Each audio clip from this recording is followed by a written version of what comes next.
Maybe let me start with a question. Who in the audience comes from public sector, public service? Okay. And who comes from private companies, private sector? And maybe NGOs? Okay. So thank you for having me here on stage in Prague. I'm very pleased to be here. Thank you for the invitation. So where should I look to see my slides? Both sides.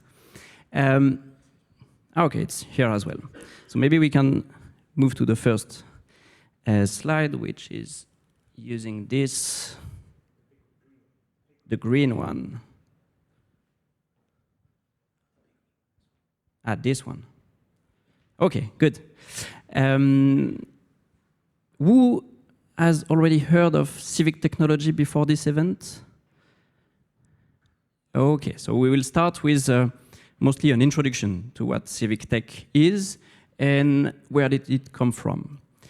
First of all, I think one of the best captions to understand why it emerged comes from Argentina and Pierre Mancini. She's a politist, and almost 10 years ago, with another group of activists, she created a political party called Democracia in, like the Partido de la Red, so it's the network party, and they created a tool to run participatory democracy online, and then at the local level, choose and act as the people on the internet would decide. And the reason why they created this tool was explained in this TED conference she had in 2014. And maybe one of the best quotes is this one. So we are 21st century citizens all over the world, like we are using digital tools to do everything in our everyday life. And we try to do our best to interact with institutions that were designed almost 2 centuries ago. So obviously it depends on the countries, but the principle is the same. It's always representative and participatory democracy. And I don't know the state of your technology in public sector here in Czech Republic, but what I can say for France and mostly most European countries is that when they discuss the law, our politicians mostly refer to paper, so a technology that comes from the 15th century. And obviously, we have a lot of new technologies and new tools that could be designed in order to update, as we say in software development, the way we interact with politics.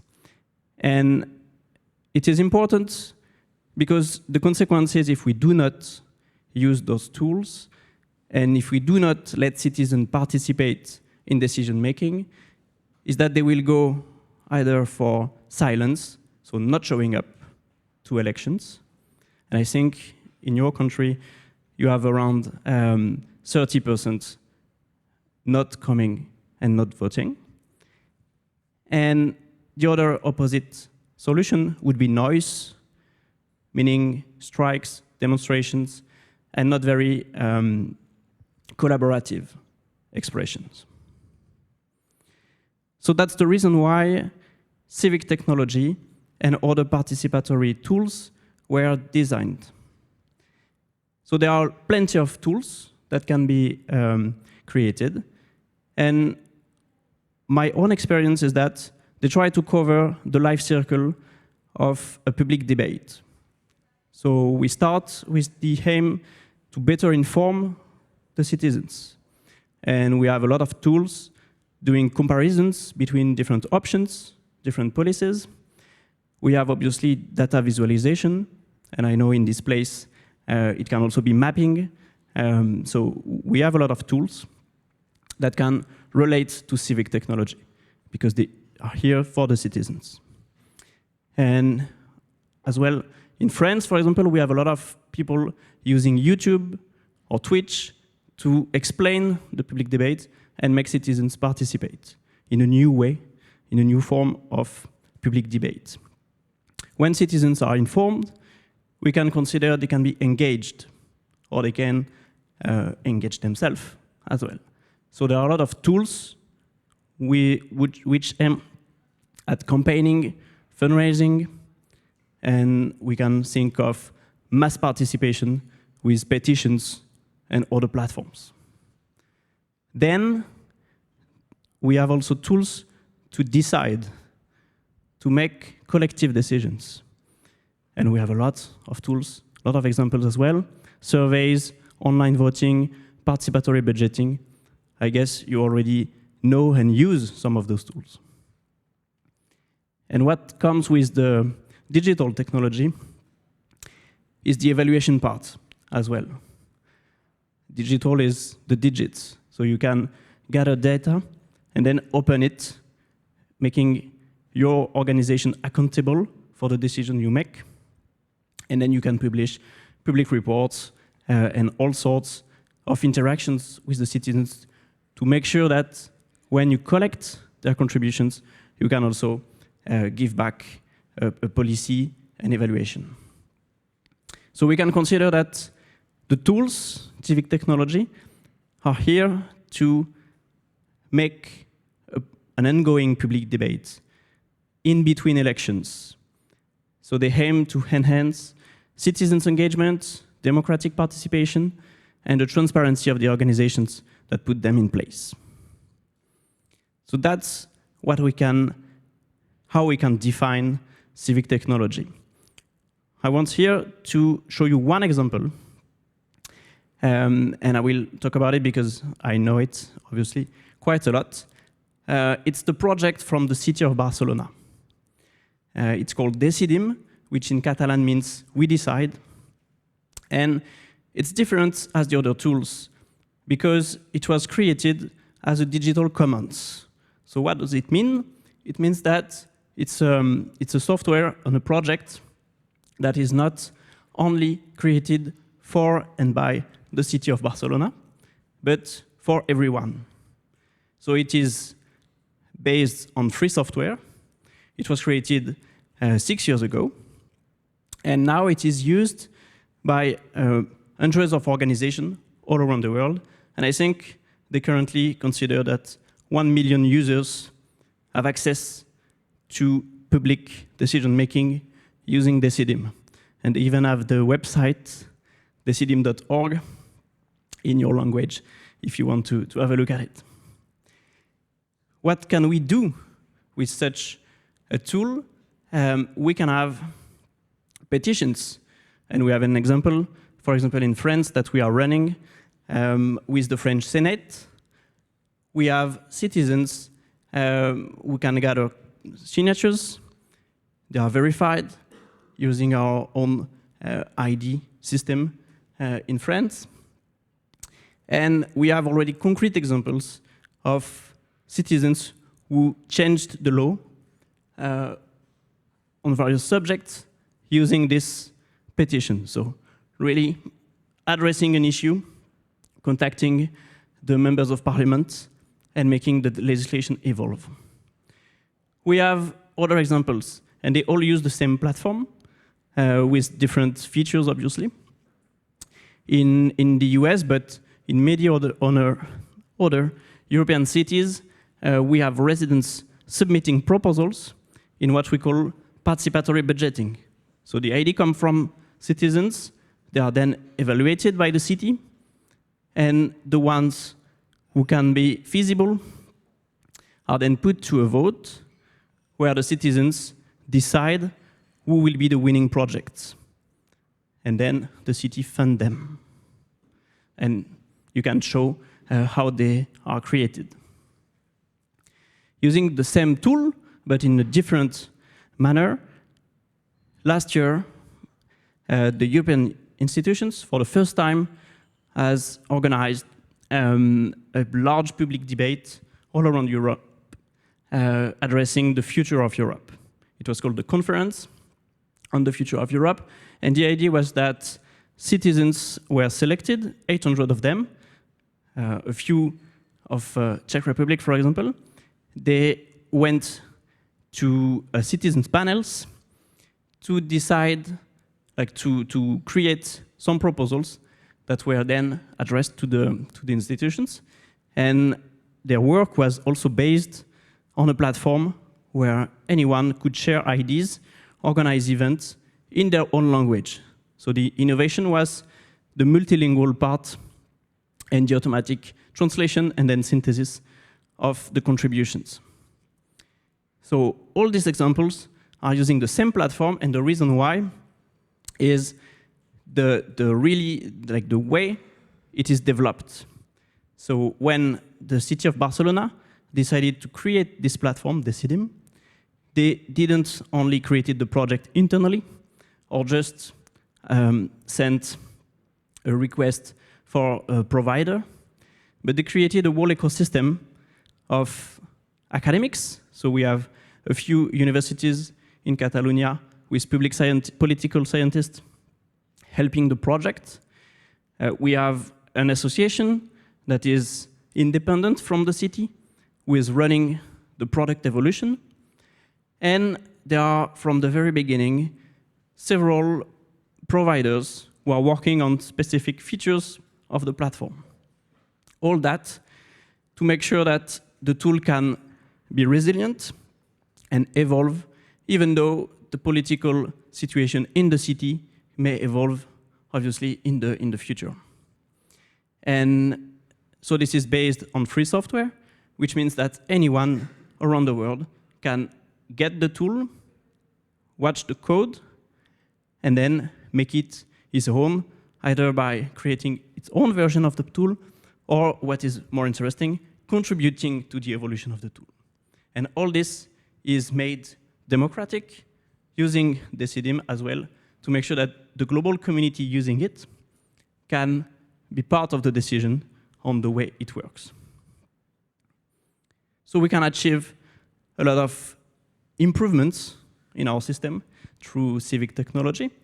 But obviously, we have a few challenges on the road.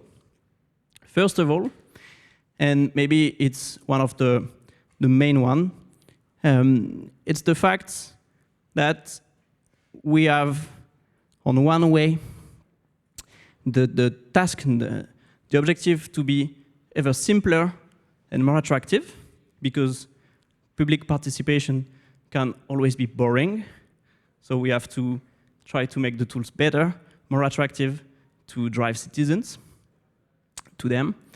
And on the other hand, we have to address more and more complex political decisions and subjects. So there is a balance. I'm not sure we already found it, but the tools are getting better every year. We are also facing a context of misinformation, online violence. I don't know what is the state in your public debate, but all over the world, we have this tendency to have a poor quality of online deliberations on the social networks. And there is an effort that we have to make in order to create the tools and then the environment around them to make sure that we empower, that we make sense when we use those tools, and also that we give citizens time to think, collaborate, deliberate all together. And obviously, another major concern is the cost, and it's normal that when you start, you fear that it will be very expensive to start. And of course, IT development and participatory democracy, even without a tool, have significant cost. Even when we say that the software is free, it means that someone else has paid for it. And if you want to make it evolve, you have obviously to finance this evolution. But the cost, I think, is really limited if we compare it to the risk of not having these processes made. So that goes for the challenges, but obviously there are also good practices that you can learn from if you start running civic technology and participatory democracy projects. The first one is to consider that technology is never neutral. Like all the tools that you will choose are not magic or magical. You have to reject what we call solutionism. So it will not work if you do not focus on outreach, on finding the users, helping them to run this process together with you.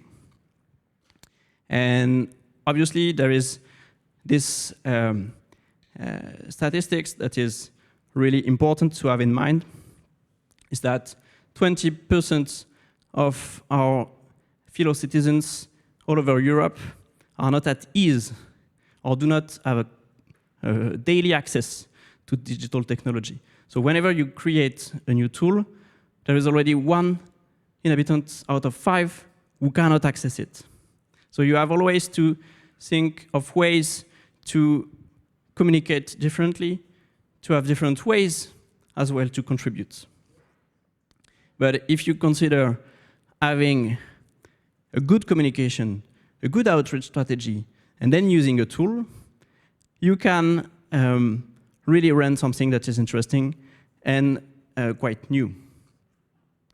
Then one of the mistakes that we often see, especially when it's the first time, is that the institutions and the policy makers try to run it as a communication tool. And they will change the rules during the process if the decision that comes from the platform is not the one that they expected. And we have a few examples of that, obviously, in Western Europe. So the main advice would be keep your word. If you start a project, you have to follow the rules until the end. Or if they have to evolve, you have to explain why. And this is an exercise. Like, it's the whole pedagogy of the process will be beneficial for everyone, the institutions and the participants. So as a conclusion, I would say with this my own experience of almost 10 years in working with civic technology, is that it is not out of reach. It's something that you can start and you can learn quite quickly. The reason for that is that most of what you need already exists. It has been created all over Europe, and we have a lot of experiences. So the methods have been tested elsewhere, and the tools, such as Decidim, but there are many others, are already available somewhere. So they can be adapted to your local or national context, and then you just have to run it once, twice, thrice, and learn from experience. Because obviously, at the first time, you will probably not succeed in contacting a lot of citizens, having them collaborate with you. Maybe you have to gain their trust first. So you will run it for the first time, show how different it is from the previous way you interacted with them. Or if you are a company, it's the same. Internally, you can address political decisions or strategical decisions with your clients, with your teams. And obviously, if you are an NGO, you can also use those tools as well to make, no problem, make a call on your subject of matter. So learn from experience, this is important. And one way to do it is also trust the community. The fact that there are tools that already exist. They ensure transparency. They help you maintain your independence from digital providers. And if you share skills and cost, obviously it will be better for everyone. And so that's the reason why in your organizations, you should always try to choose open source software if they exist. And the good news is that in civic technology, all of them already exist. If I have to finish with something, it's this learning curve. It comes from Audrey Tang. She is the digital minister in Taiwan, and she was wants an activist using digital technology, running events such as this one, to convince the political authorities to really update the way they make political decisions. And this idea is that as an institution or an individual, you do not become an active practitioner from the very beginning. So you have to start with small interactions. It can be opening petitions and signing them. It can be then trying to have people sending questions, and then maybe they will change their position in their mind into commenting, into hearing what is happening around them, and then run projects. So it should be the same for you. You will learn from this, and really it is achievable.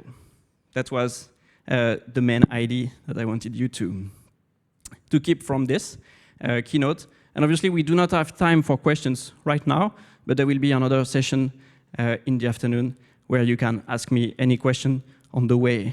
You can also replicate all this. So thank you for your attention, and again, your invitation.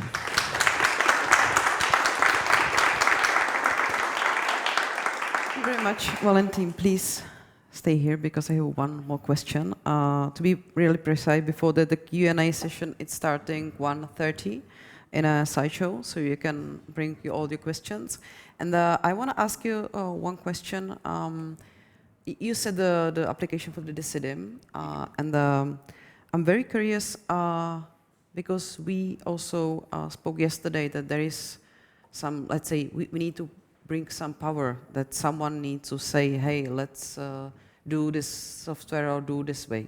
So could you please tell us who was the initiator of this application? Was it someone in the government? Was it someone outside of the government? Who was the initiator who bring this power and created such amazing things? Yeah, that's an interesting story. In 10 years ago, like in 2011, all over the world, there were the different Occupy movements. And one of the first ones was in Spain. They called it the 15M, so the Indignados. We have had people gathering on public squares all over the country. And then a few years later, citizen-led coalitions won all the major cities at the local elections in Spain. So Madrid, Valencia, Barcelona, La Coruña, and many others.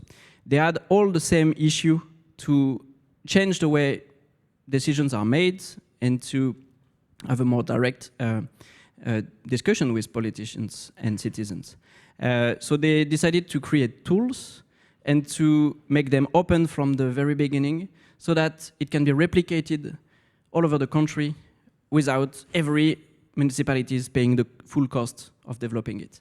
And obviously, the two major cities in Spain created theirs, one in Madrid, one in Barcelona. And it's interesting to see the different approaches that they have chosen. In Madrid, it was an internal team that was obviously recruited by the city and who started creating the tool. And the result of it is that the tool Consul is really based on the city needs in Madrid. And in Barcelona, they chose the opposite direction that I described. So it was a political decision, obviously, of the new mayor and her team. And they decided to obviously gather a team, and on a public procurement that I described, they have chosen a few entities, a few providers to really develop different features of the software so that no actor in the process, even the city, will be fully in charge of the whole project. And that's really how they created a common, what we call a common. It's obviously a resource, this software, a community. So all the IT providers, the developers, the academics that were involved, the NGOs that were also trying to help the project be as open as possible. There were citizens involved, and obviously there was the city officials that were at first starting with the money and the idea. And all that community really made the first bricks of the project. And it's interesting to see that for this reason, it has evolved in a much more open software development project. And currently, there are people in Finland, in the US, in Japan, in Italy, and obviously we do it as well in France. We have people from all over the world contributing to the evolution of the software. That's also the reason why the European institutions have chosen this tool and invested in its development as well, because it will benefit to everyone. It is not complicated, it is not expensive because it's free to have access to the software, to try to use it. And then the costs come from improvements and obviously the management of it. So that's really interesting to see how this community created its own rules to help the project be more efficient. And again, the final conclusion is that as they made this decision and this investment, we are talking of several millions of euros at first, it is already something that exists. So you do not have to start again from scratch. You can first get your own version of it, adapt the tool to your use, and then start investing in it if it is needed. But if the tool as it is enough for you, and obviously you can run public consultation, participatory budgeting, petitions, open information, any kind of participatory processes already, you can start and then learn from it. So that's a good example, I guess, we can share all together. Thank you very much. It was Valentin Chaput. Please, again, the applause for Valentin. Thank you. And now, hopefully, we have online Ivana Feldfaber. She's from Argentina. She's currently somewhere in Patagonia. She's a feminist activist. She's also the co-founder and executive directress of the first gender data observatory in Latin America. And she's also the team leader of Centru of Artificial Intelligence. And she will be bringing us the experience with the criminal courts in Argentina. And I'm very pleased that I can welcome here Josef Šmída, who will be interviewing with Ivana. And I hope we have Ivana online. We can see her the name. It's going to be this very creative session because we will see if she's online. Oh, Ivana, can we see you? Can you hear us?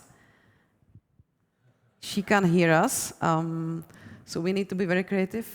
Can we ask to the direction to help us with this one? Because she's not muting. Can you hear us?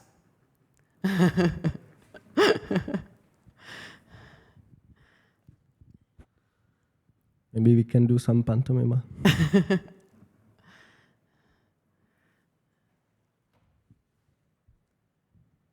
Because even we can't hear her. So let's wait. But this is the improvisation because we don't have any alternative solution because we want to be very creative. So let's wait for Ivana.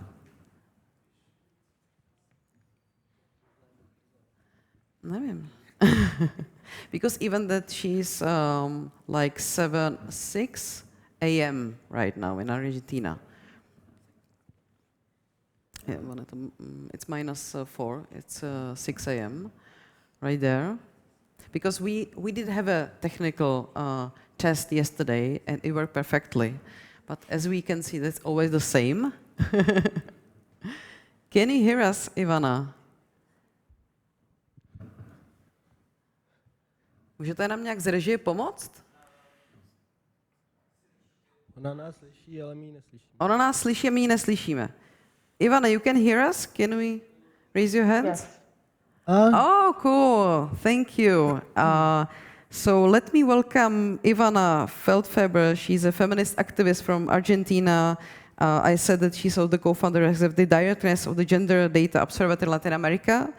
And she will be talking about the criminal courts in Argentina. And we agreed with Ivana it will be like the freestyle interview with her. I tried to ask her that if she can bring us like 3 to 5 minutes what she's doing and you can get a context. And I have a Josef Schmida with me, Ivana, who will be interviewing you. So it's gonna be really freestyle. And the Ivana and Josef, the floor is yours. Thank you. Okay, buen dia.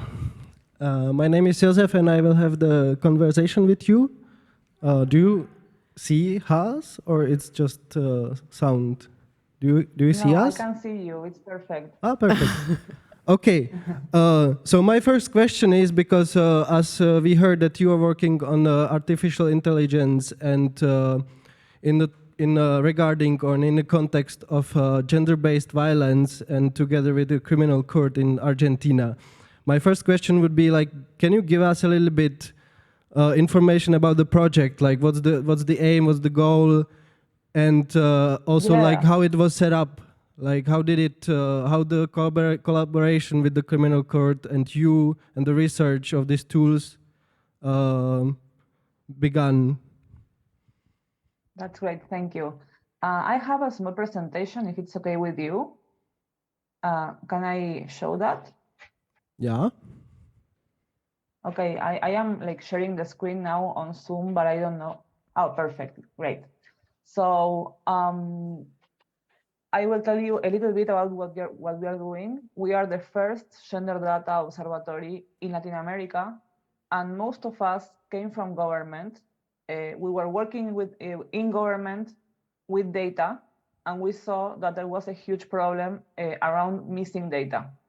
Now we have here the SDG number 5, that is gender equality. We have half of the data that we need to monitor this SDG, this Sustainable Development Goal. And more than 75% of that data is a decade old. So it's really, really old, and missing data regarding gender is one of our pressing concerns. So I have a lot of things prepared, but I will go just to the particular case that we're working in. So we are a civic association that seeks to build a sustainable and inclusive data future from and for our vision. And we work with governments, companies, and organizations that work with data-driven solutions.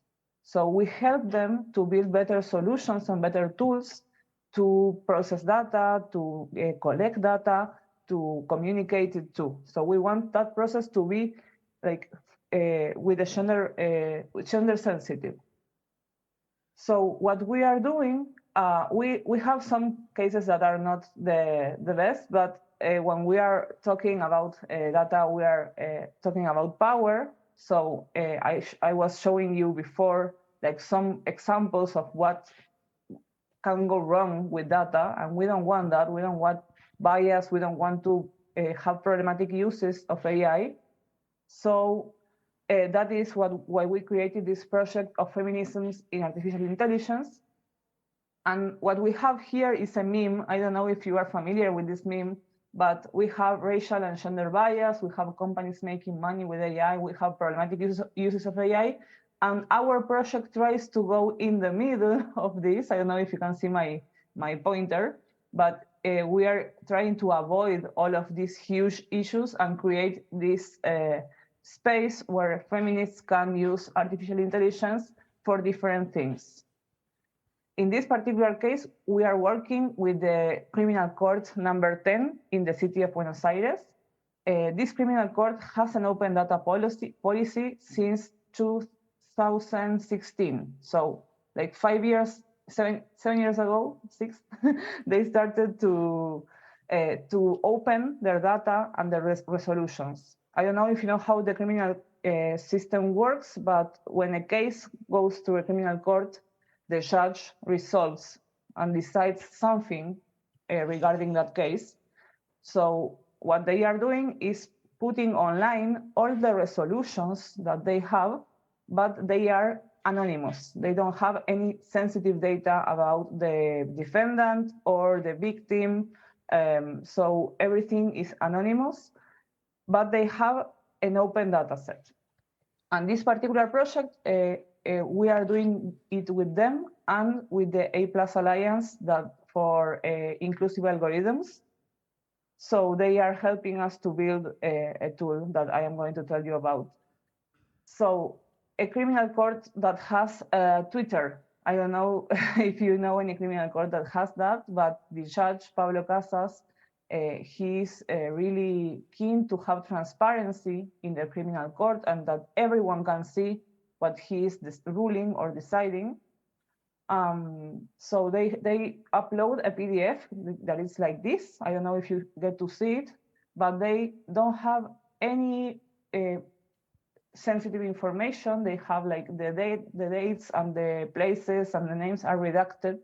Here you can see like this is a tag, for example. So this is what they have.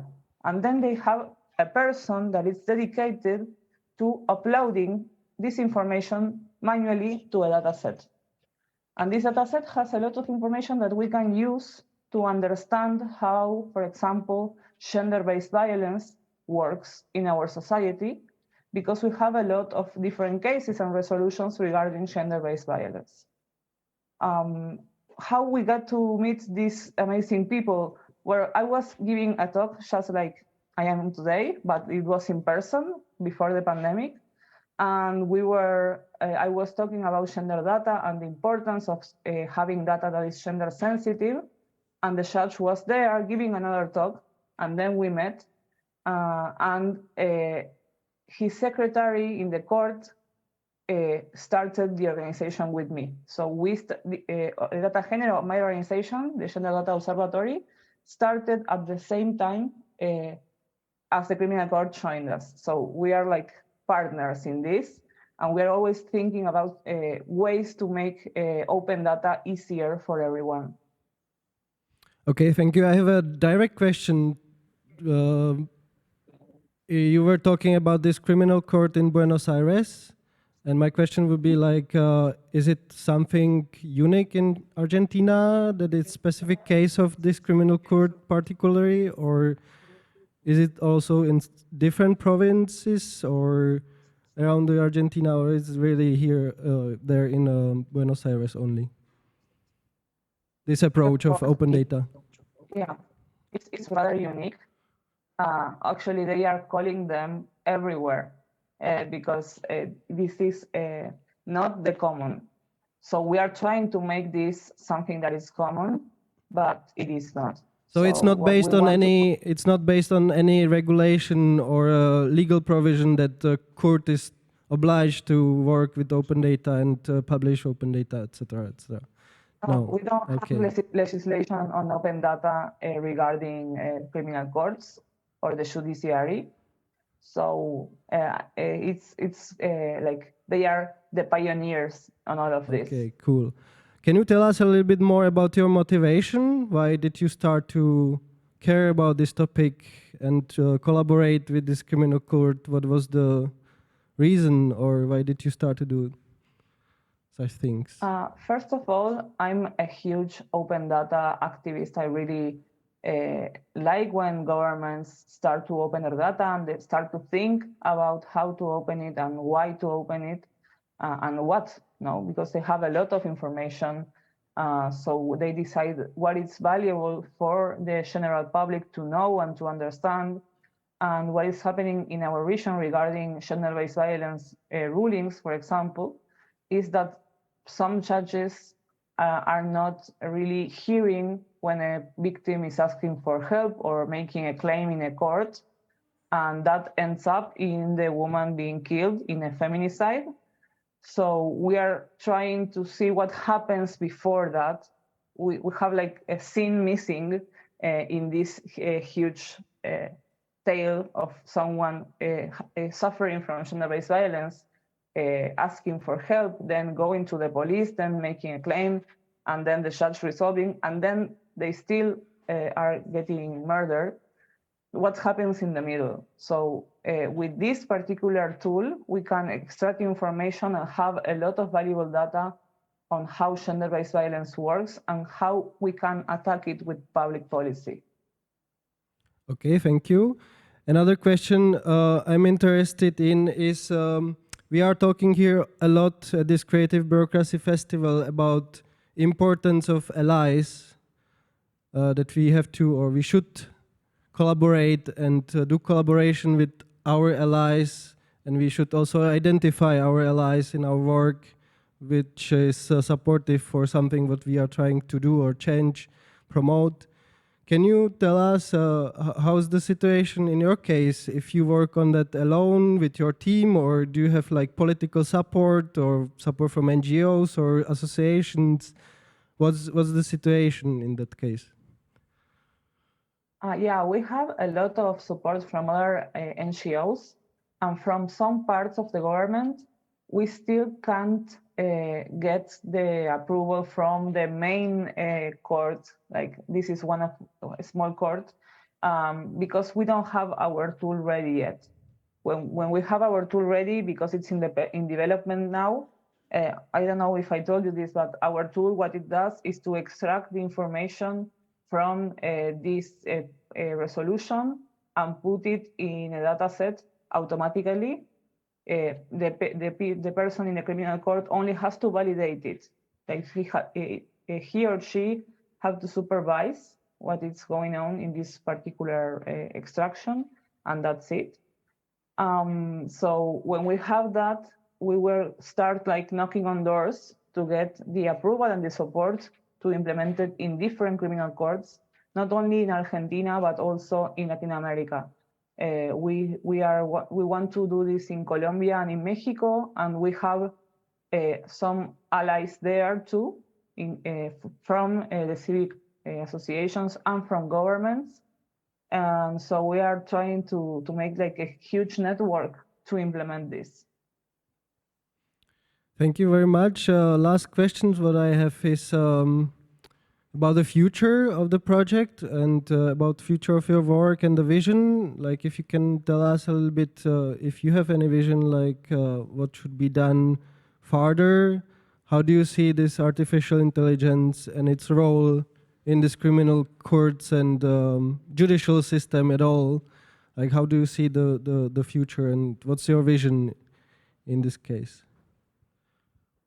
Yeah, we would like to train this artificial intelligence with different criminal courts resolutions from different countries, because in Argentina they are built in a particular way, as we saw earlier, but in different countries the documents are different. So we want to implement it we want to train it in different countries, and for that we need data labeling, and we have a huge process of training models to do it.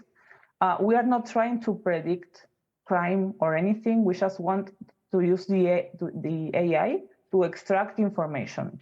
So if that information is only from Argentina, it will be like only for our particular case, and we want it to be wider. So we will have to train it with resolutions from Mexico, from Colombia, in Spanish for now, because our model is in Spanish, but we want to expand it to different languages too, so everyone can use it. It is open source, of course, and it will be up and running in no time. Great. I wish you a lot of success with that. And thank you very much. Muchas gracias por la conversación. Y cuídate. And thank you very much. Thank you. Goodbye. You have my contacts here, so bye. Thank you very much.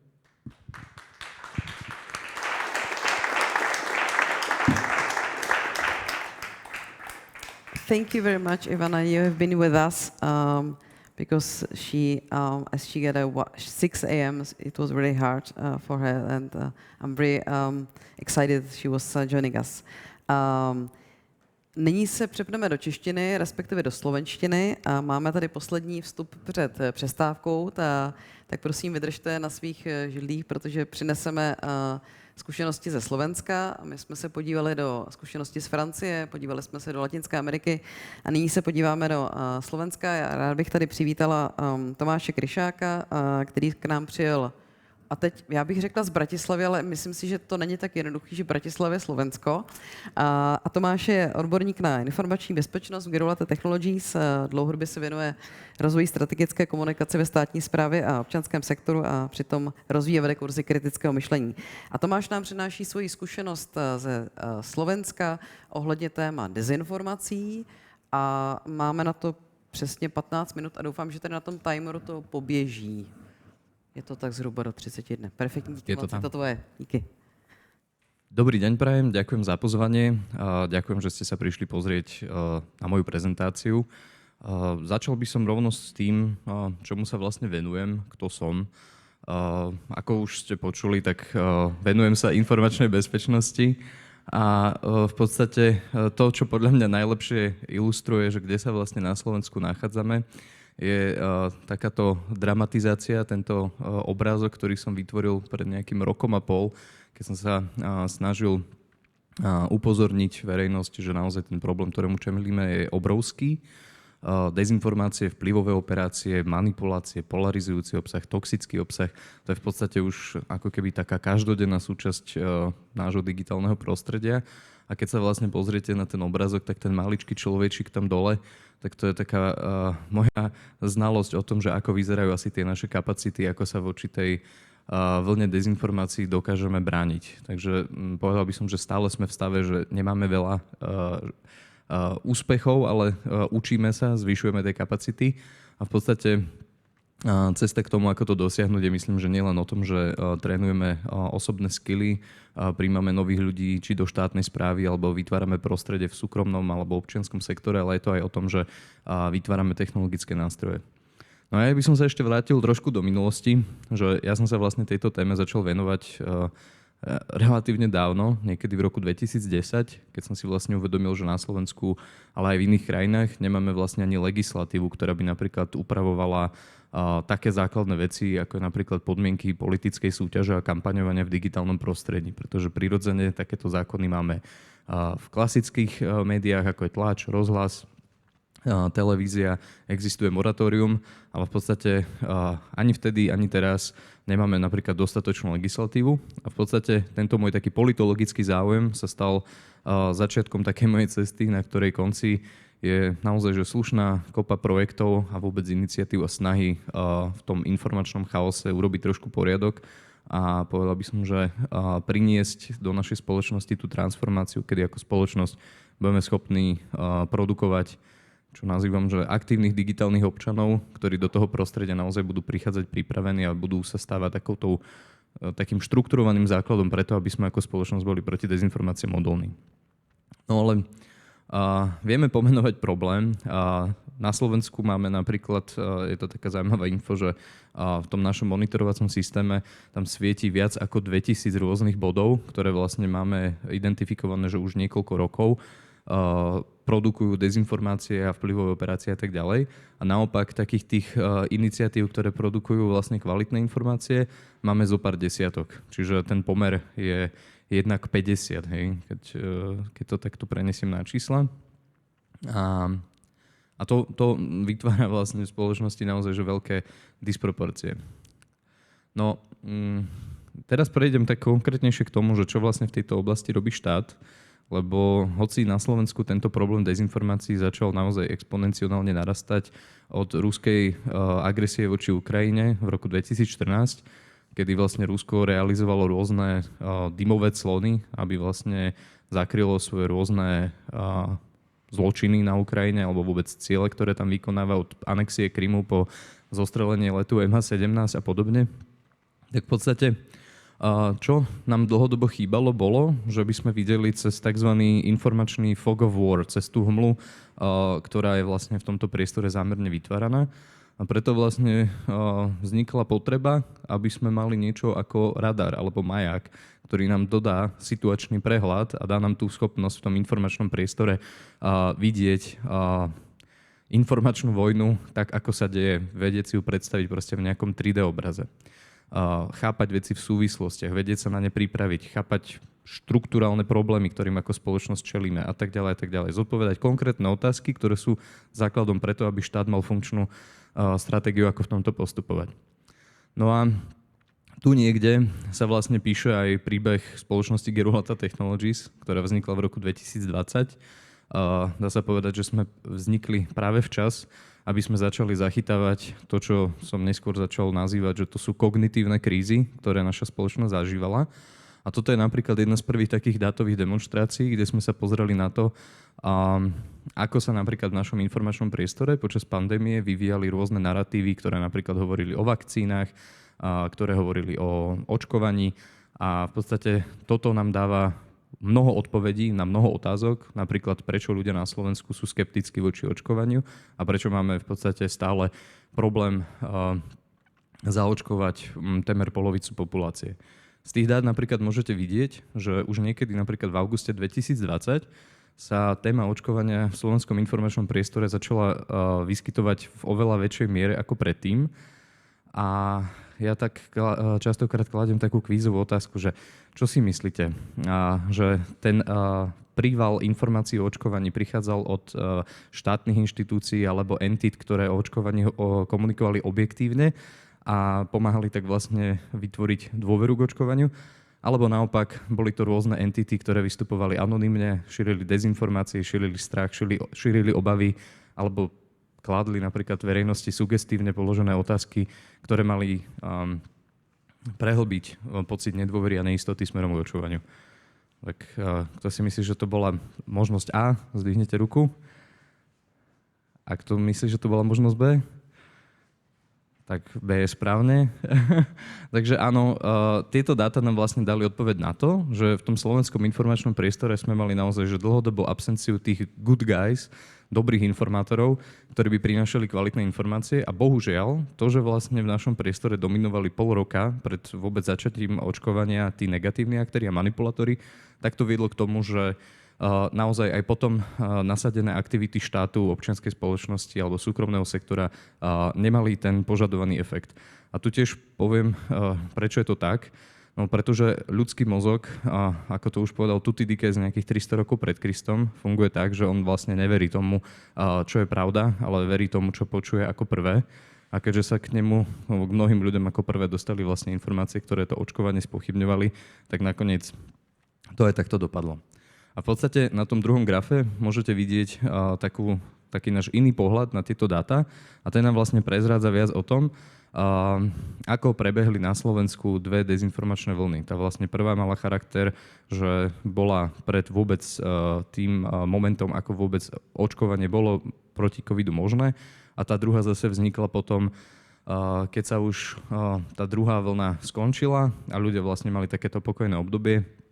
A ako sa hovorí, že keď nie je zima, tak nikto nepotrebuje kabát, tak v podstate preto bolo aj pre manipulátorov jednoduché, že keď bolo málo nových prípadov, tak bolo veľmi jednoduché ten informačný priestor doslova zahltiť rôznymi dezinformáciami a novými naratívmi, ktoré spochybňovali očkovanie. No a teraz vlastne, kde a akú pridanú rolu v tomto celom má technológia? My sa na to v podstate pozeráme tak, že štát aktuálne nedisponuje napríklad dostatočnými kapacitami, aby v tom informačnom prostredí mal potrebný prehľad a chápal napríklad tie štrukturálne výzvy a chápal napríklad to, že potrebuje sa na rôzne napríklad krízové scenáre dopredu pripravovať a mal by ich vedieť zanalyzovať napríklad vďaka prístupu ku celkom komplexným a presným dátovým mapám.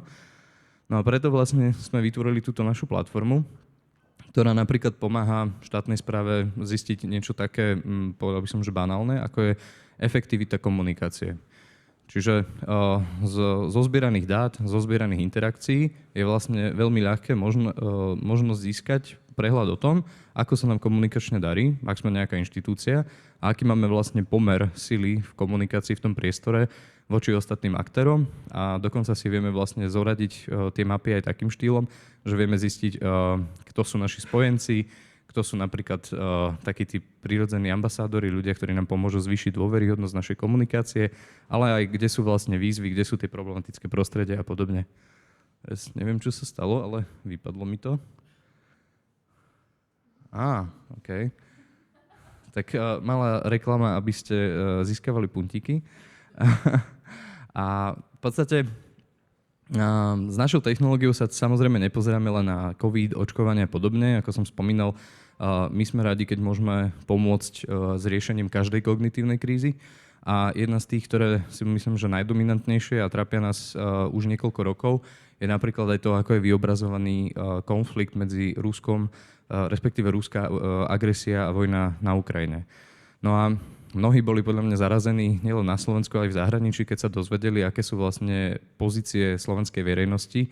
Jeden taký naozaj že nešťastne interpretovaný prieskum dokonca tvrdil, že viac ako polovica slovenskej verejnosti by si želala víťazstvo Ruska. Tak vlastne my sme hľadali odpoveď, že prečo to tak je, pretože to je naozaj niečo neuveriteľné. A potom sme vlastne tú odpoveď našli, keď sme sa pozreli vlastne na to, že kto v tejto téme v slovenskom informačnom priestore dlhodobo dominuje. A tam sme vlastne objavili doslova celý ekosystém proruských a ruských zdrojov, ktoré naozaj ovládajú narratív o tomto konflikte dlhodobo a vlastne kreslia pre veľkú časť slovenskej verejnosti úplne fiktívnu realitu. Preto sme vlastne aj vytvorili a zverejnili zoznam proruských zdrojov, ktorý okamžite vyvolal veľké odozvy a emócie v spoločnosti. Bolo zaujímavé dostávať za jeden deň tucet e-mailov, ktoré boli vlastne skombinované tak, aby v nás vyvolali nejaké obavy. Boli to rôzne snahy nás žalovať a tak ďalej a tak ďalej. Ustáli sme to a v podstate toto bol tiež dôležitý moment, pretože tak pre verejnosť, ako aj pre štát sa z týchto výskumov vlastne stalo také momentum, vďaka ktorému si štát napríklad oveľa viac uvedomil rozmer tej hrozby, ktorej ako spoločnosť čelíme. A tu by som povedal tiež, že pred rokmi, keď som tak vlastne ešte začínal s touto témou, tak som mal vždy také úvahy, že ľudia by brali vážnejšie informačnú bezpečnosť, ak by napríklad boli konfrontovaní s tým, že dezinformácie spôsobia, že budete mať, ja neviem, zelené uši. Že vlastne vedeli by sme povedať, že kto je pod tým vplyvom dezinformácií, no ale proste to sa nedeje.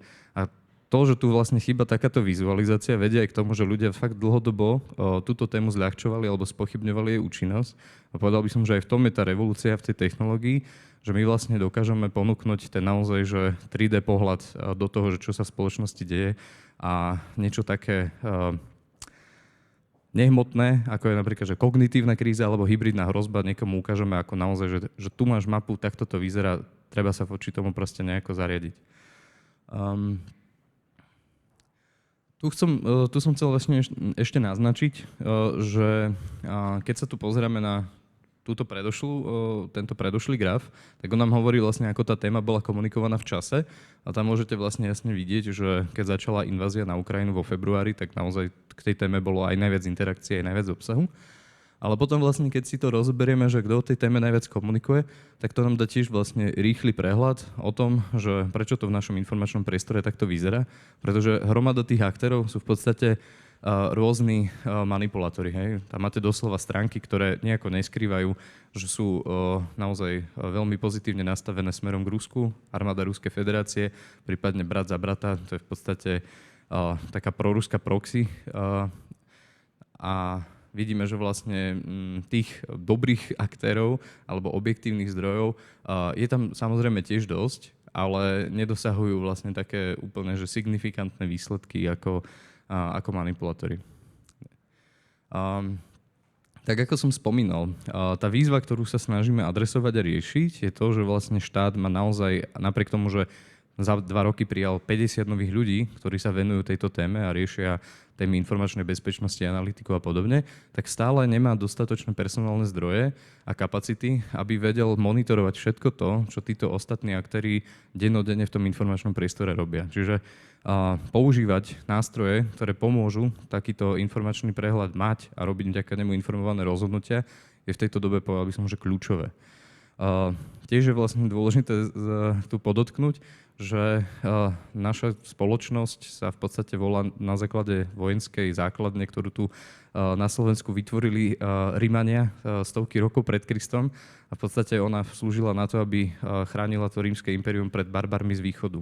No a preto sme vlastne takto pomenovali aj našu spoločnosť, lebo my sme tiež skupina, povedal by som, že vlastencov, ktorí snažia sa o to, aby sme chránili našu západnú civilizáciu prítomnú aj na Slovensku, práve z tých vplyvov, ktoré k nám prichádzajú primárne práve z východu. Takže až tak sa to za tie stovky rokov nezmenilo. Zmenilo sa len to, že neprichádzajú na koňoch, ale prichádzajú digitálne.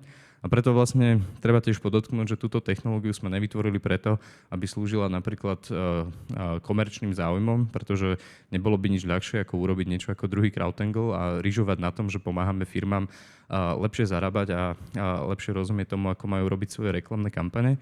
Ale máme to vyriešené tak, že chceme pomôcť štátu, chceme byť aktívnou súčasťou spoločnosti, ktorá naozaj pomôže vytvoriť ten whole of society approach, kedy vlastne ako spoločnosť máme naozaj nádej na to, aby sme zvládli hybridné hrozby, odolali tomu tlaku zvonku a z tejto krízy vyšli lepší, silnejší a pripravenejší ako kedykoľvek predtým.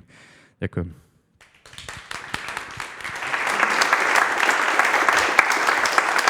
Díky moc Tomášovi Kryšákovi, stihl to úplně na čas. I tebe se, Tomáši, zeptám, a mně se právě moc líbilo, jak vlastně, že software nevznikne na základě toho, že chceme dělat software pro něco, ale že vznikne na základě reálného problému, což byly dezinformace u vás na Slovensku v roce 2014. Ještě se zeptám, a ono to tady nezaznívá, ale vlastně ten nástroj krásně ukazuje, že dneska je v rukou Ministerstva zahraničních věcí a aktivně ho používá. To znamená, můžeme relativně dobře ukázat, že technologie fakt umí efektivně pomáhat a zároveň je to nástroj, protože je tam celý tým. I tebe se možná zeptám jednu otázku, krátkou odpověď, 2-3 minuty. Kdo byl tím iniciátorem? Vlastně kdo byl tím iniciátorem, kdo se vlastně rozhodl, že vytvoříme software, jak tady píšete, technologii jsme vytvořili s cílem sloužit státnímu sektoru. Kdo byl ten, kdo přinesl tuhle myšlenku? Tak túto myšlienku priniesol Mišo Trnka, ktorý je zároveň aj zakladateľom a riaditeľom Gerulata Technologies.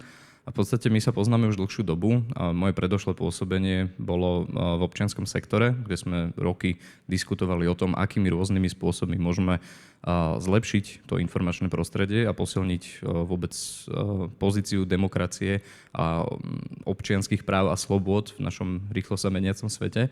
A kým napríklad môj fokus bol vždy skôr na to, že ako robiť doslova aktívnu komunikáciu v tom priestore, tak Michal bol vždycky taký ten analytickejší typ, ktorý sa zamýšľal proste nad tým dlhodobejším a strategickým riešením. A potom vlastne vznikla Gerulata a eventuálne ma pritiahol k tomu, aby som s ním začal na tomto spolupracovať. Spojili sme sily a povedal by som, že teraz píšeme tento veľmi zaujímavý príbeh. Takže vidíme, že nakonec technologie je vždycky o lidech, kteří přinesou tu myšlenku. Děkuji moc Tomášovi Kryšákovi.